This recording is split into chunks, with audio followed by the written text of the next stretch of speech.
¿Cómo están, amigos? En esta ocasión vamos a conversar con el presidente de la Sociedad Chilena de Oncología Molecular, el doctor Ramón Gutiérrez, con quien vamos a abordar temas vinculados al tratamiento del cáncer, en particular la inmunoterapia adoptiva. Así que vamos con él para que comience a contestar las preguntas que tenemos y que nos explique un poco más en qué consiste este tratamiento.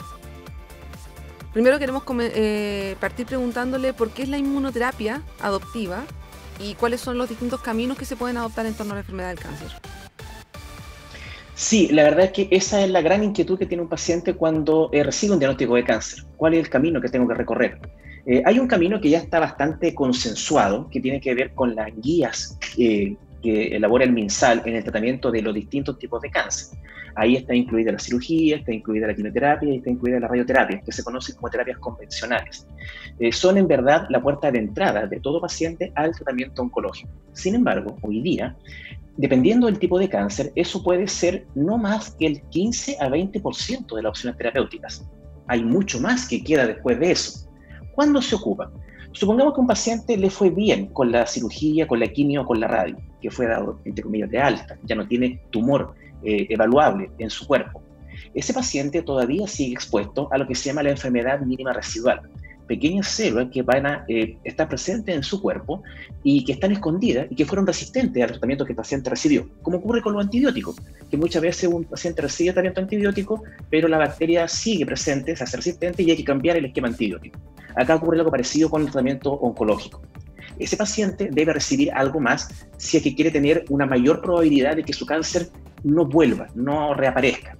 Ese es un grupo paciente. El otro grupo paciente es el que estuvo en tratamiento convencional, cirugía, quimio, radio, y no respondió. Y ese paciente eventualmente va a ser, le van a proponer nuevos tratamientos, pero del mismo tipo, más quimio, más radio, que ya no hizo efecto. Y de lo contrario va a ser enviado a cuidados paliativos, es decir, a tratar de mejorar sus molestias, la intensidad de sus complicaciones o reacciones adversas. En ambos grupos, en el grupo que respondió bien y en el grupo que no respondió, es donde hoy día aparecen un sinnúmero de terapias conocidas como terapias dirigidas, terapias moleculares o inmunoterapia, que lo que buscan es hacer algo distinto a lo que ya se hizo con la terapia convencional. La terapia convencional buscaba destruir tumor, destruir masa, destruir células tumorales, y esto lo que busca es usar otros mecanismos, porque para conseguir distintos resultados hay que usar distintos recursos. Y en eso va el potenciar la inmunidad del paciente, que es lo que hace la inmunoterapia, en reeducar nuestra inmunidad para que resuelva el problema que le generó el cáncer, que es ¿cuál? Que es que cuando hay cáncer, el cáncer empieza a desactivar nuestra inmunidad, empieza a apagarla para que no pueda ser atacado. Eso es lo que se logra con la inmunoterapia, en distintos tipos, en distintas intensidades. Ya lo podremos conversar más adelante. Y el otro tema es el que tiene que ver entonces con esta suerte de problema que se genera cuando el paciente ya al no haber respondido a otros tratamientos requiere usar un mecanismo como por ejemplo el desactivar las células. Las células tumorales uno las puede destruir o puede hacer que se empiecen a desconectar unas con otras entre ellas, bloqueando distintos mecanismos de señales que usan para poder crecer. Ese es básicamente todo el espectro que está disponible hoy día para poder abordar el tratamiento del cáncer en cualquier paciente. Y esas son la gama de las inmunoterapias. La adoptiva en particular, ¿en qué consiste? La inmunoterapia adoptiva lo que busca es ser muy precisa. Es decir, lo que busca es ocupar nuestra inmunidad, es decir, ya no es farmacológica. La adoptiva hay que hacerla para el cáncer que tiene el paciente, es personalizada, partamos por ahí. Y segundo, esa terapia busca ser más precisa, por lo tanto más efectiva y por lo tanto con menos reacciones adversas. Una inmunoterapia bien desarrollada, por ejemplo, la de tercera generación con célula dendrítica y exosoma, tiene un porcentaje de reacciones adversas menor al 1%, y son, la verdad, es que de grado bastante leve. Eso lo hace muy segura, ¿te fijas? Y lo que busca básicamente es que todas aquellas células que han sido desactivadas en nuestro cuerpo o que no han tenido capacidad de responder, sean activadas a través de un proceso de reentrenamiento celular inmunológico que se hace en el laboratorio y posteriormente esa muestra de sangre del paciente con esa muestra de tumor del paciente generan entonces una aplicación que se pone muy superficialmente, se le llama en algunas partes vacuna, pero la verdad es que es algo muy distinto, no requiere cadena de frío ni nada por el estilo, y se aplica en el paciente para que esos antígenos, esas moléculas sean reconocidas por nuestro cuerpo y nuestro cuerpo genere entonces esa capacidad de respuesta antitumoral. pero antitumoral contra el tumor del paciente. De tal manera de que al no tener esta base más bien genérica que ocurre en los tratamientos farmacológicos, se hace mucho más segura y con menos reacciones adversas. ¿Y en qué pacientes está permitido, se puede utilizar este tipo de tratamiento? La pregunta es muy buena porque en general los pacientes se llegan a confundir, piensan que esta terapia no es para el tipo de cáncer de ellos o piensan que eventualmente no es para el tipo de etapa en el cual ellos están, encuentran que están muy avanzados. La verdad es que la pregunta es muy buena porque permite aclarar esto y es que la terapia está indicada para prácticamente hoy día todo paciente con cáncer, en cualquier etapa, incluso si es que está recibiendo otros tratamientos, porque también es totalmente compatible. Si un paciente está recibiendo otros tratamientos y quiere recibir inmunoterapia adoptiva, lo que va a ocurrir es que esos tratamientos se pueden seguir ocupando, incluso simultáneamente, y van a ser potenciados. Un paciente que tiene quimio y que recibe inmunoterapia adoptiva supera en un 40% el nivel de efectividad que tenía la quimio. Lo mismo ocurre con la radio. Es lo que hoy día se conoce como tratamiento combinado para el cáncer. El tratamiento combinado es el que ha logrado los mayores niveles de efectividad y es que cuando se usa quimioterapia, radioterapia, inmunoterapia, terapia dirigida, es cuando se logran las mayores probabilidades de vencer el cáncer. De tal manera de que ese es el mecanismo en el cual el paciente se va actuando. Las fases pueden ser 1, 2, 3 y 4, no hay inconveniente, se puede usar en cualquier fase, pero también hay que tener presente que las expectativas que uno tiene que tener respecto del uso son distintas según la fase. En una fase 1, la idea es apuntar más a la curación, en la etapa 4 es más probablemente apuntar a una enfermedad controlada, con muy buena calidad de vida, una mayor sobrevida del paciente y eventualmente, según la capacidad de respuesta que tenga el paciente, lo hemos visto con algunos casos de pacientes nuestros, incluso llegar a la curación. Eso requiere sí mucha colaboración de la inmunidad del paciente. De tal manera de que, y en cuanto a qué tipo de cáncer, prácticamente todo, pero no es porque la inmunoterapia le haga bien a todos los cánceres, sino que hay distintos tipos de inmunoterapia adoptiva que tienen que personalizarse y adecuarse al laboratorio para que sea efectivo contra un carcinoma, un sarcoma, un melanoma, un linfoma o una leucemia. Es decir, existe esa posibilidad de personalización. Esa es la forma en cómo está indicado el tratamiento. Mencionaba al inicio de la conversación las terapias convencionales. ¿Cómo se mezcla este tratamiento con ellas? ¿Siempre tiene que ir de la mano con terapia convencional? ¿Es complementario o se utiliza después de ellas? ¿Cómo es la interacción entre estos dos tratamientos o dos tipos de tratamiento? Correcto. Hay distintos escenarios. La inmunoterapia adoptiva se puede usar como terapia neoadyuvante, es decir, se puede usar antes de que se aplique la quimio o la radioterapia para ayudar a reducir el tamaño tumoral, facilitar un proceso quirúrgico, por ejemplo, que sea menos complicado el protocolo de extirpación de un tumor. También se puede usar como terapia adyuvante, es decir, se puede usar después de la cirugía o después de la quimio o radio como un tratamiento complementario, de tal manera de que en cualquiera de esos escenarios se puede ocupar. Ahora, como conversábamos hace unos segundos, la oncoterapia, el tratamiento de cáncer combinado, que incluye inmunoterapia, eventualmente terapias moleculares, lo que se llama terapia dirigida, y que además incorpora también la quimio, la radio y la cirugía, son los que tienen lejos los mejores niveles de efectividad. Es decir, el paciente debe entender de que está en una situación en que no es conveniente entrar a elegir este sí, este no, este primero, este después. Lo más sensato es incorporar todas las opciones terapéuticas al mismo tiempo, de tal manera de reducir la capacidad de resistencia del tumor. Es muy parecido, por ejemplo, lo que ocurre con el tratamiento con la tuberculosis. El tratamiento de la tuberculosis logró controlarse finalmente cuando se hizo un esquema triasociado, como se conoce hoy día. Porque si uno usa un medicamento o después el otro, lo que se va logrando es una resistencia del microorganismo y se va perdiendo entonces los niveles de efectividad. Convengamos entonces en el resumen de que lo ideal es combinar todos los tratamientos, pero eso también hay que hacerlo con equipos que estén entrenados, que estén capacitados, que tengan la frecuencia de ocupar estos protocolos. Hoy día ocurre en muchos países que el principal médico que aborda al paciente al inicio del diagnóstico eventualmente puede que no esté familiarizado con las terapias más avanzadas. No quiere decir que sea un mal profesional ni nada por el estilo. Lo que ocurre es que su área de desarrollo es más inicial, más de pronto alcance. Y después viene a hacer tratamientos que tienen que ser con otros tipos de especialistas. El paciente muchas veces cree que la oncología es una sola y la verdad es que no, hay oncología clínica, oncología quirúrgica, oncología molecular, hemato-oncología, etc. Es importante que conozca eso y que él también vaya comprendiendo que es necesario de pronto tener más de una opinión, sin duda, respecto al tratamiento. Y en términos concretos, ¿en qué consiste la inmunoterapia adoptiva? ¿Se hace una muestra de algo? ¿Se hace un tratamiento en algún tipo de maquinaria? ¿Y qué profesionales están involucrados también en cada una de las fases que involucra este tratamiento? Perfecto, claro. La inmunoterapia adoptiva, de partida para el paciente, que es lo que más le importa de pronto, es a qué me voy a ver sometido.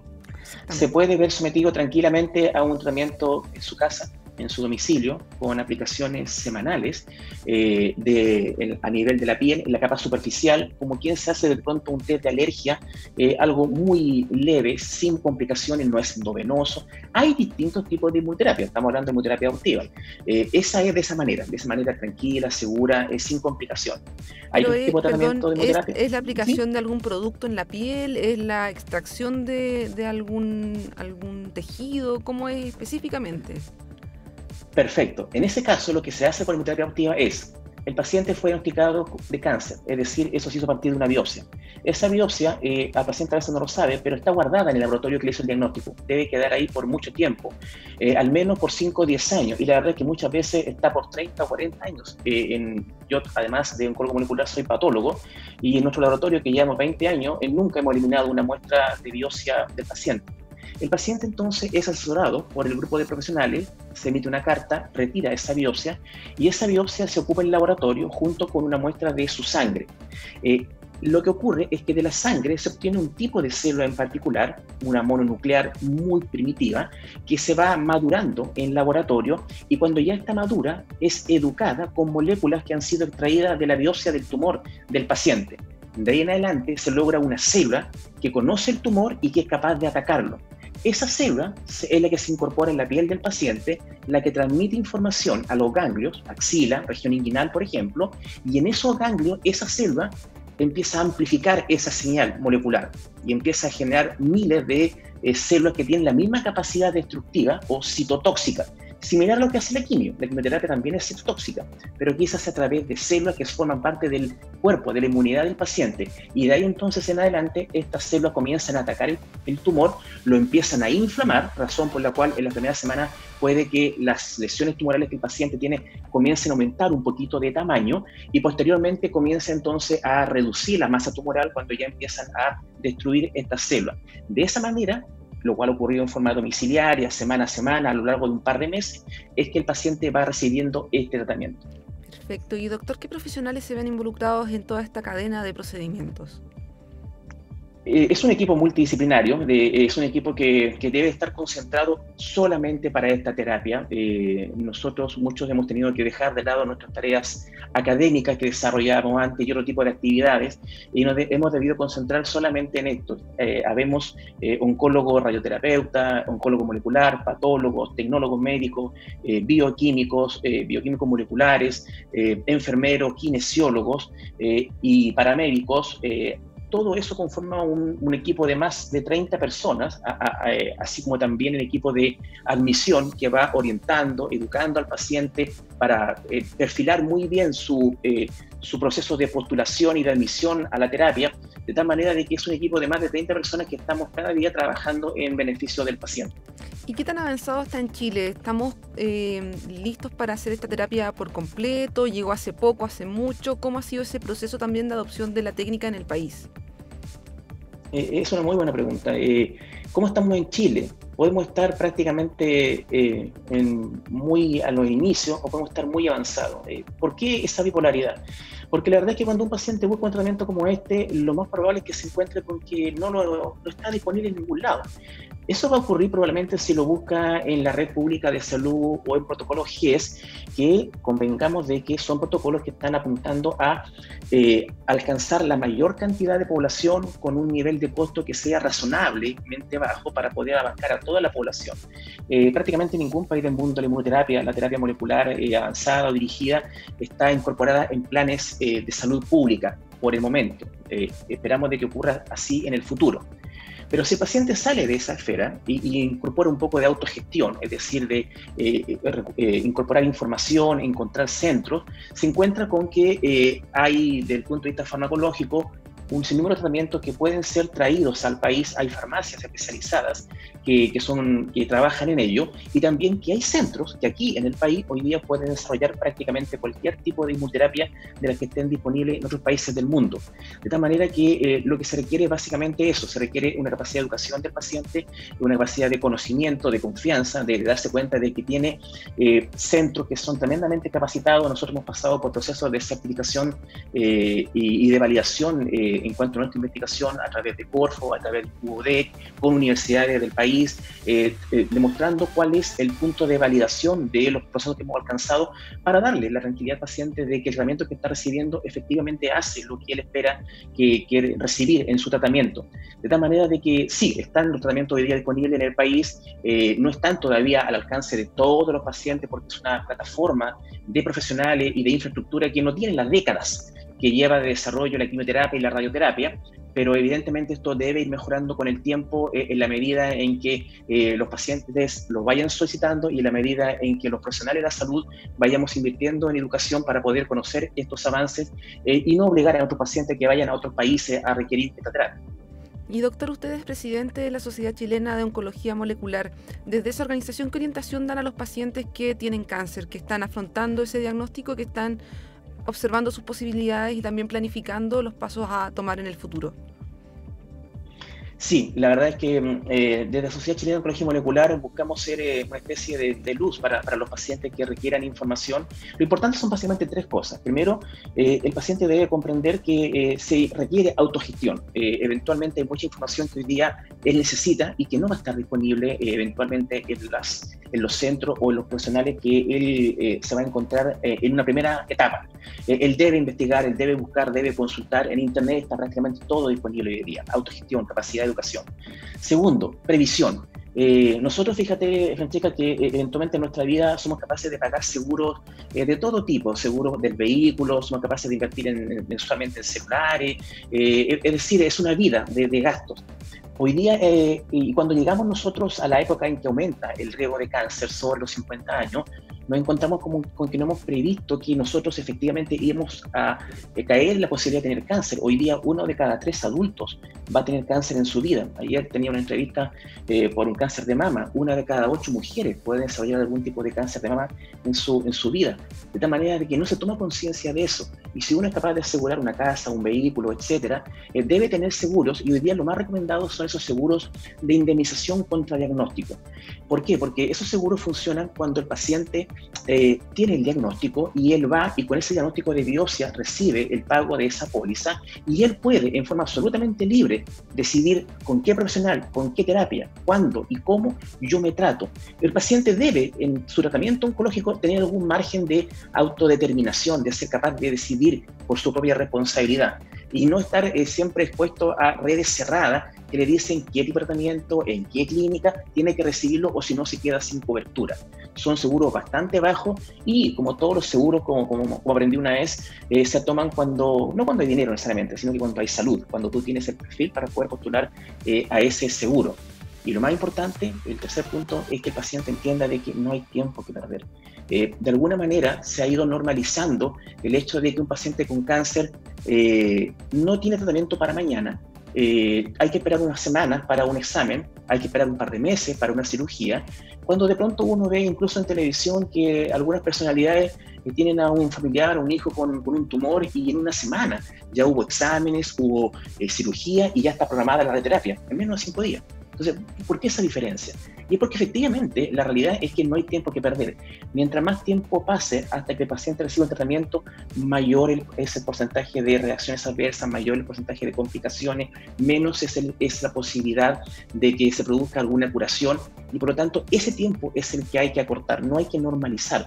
Y en ese acortar el tiempo para recibir el tratamiento es que el paciente debe recibir distintas opiniones, iniciar todos los tratamientos, no todos los profesionales van a ser expertos y le van a recomendar toda la gama. Por lo tanto, el paciente debe ser autogestionado, debe educarse, debe recurrir a terapias que él mismo ha consultado, incorporándolas a su tratamiento y actuar lo antes posible. Ese básicamente es el enfoque que nosotros pretendemos comunicar en el día a día.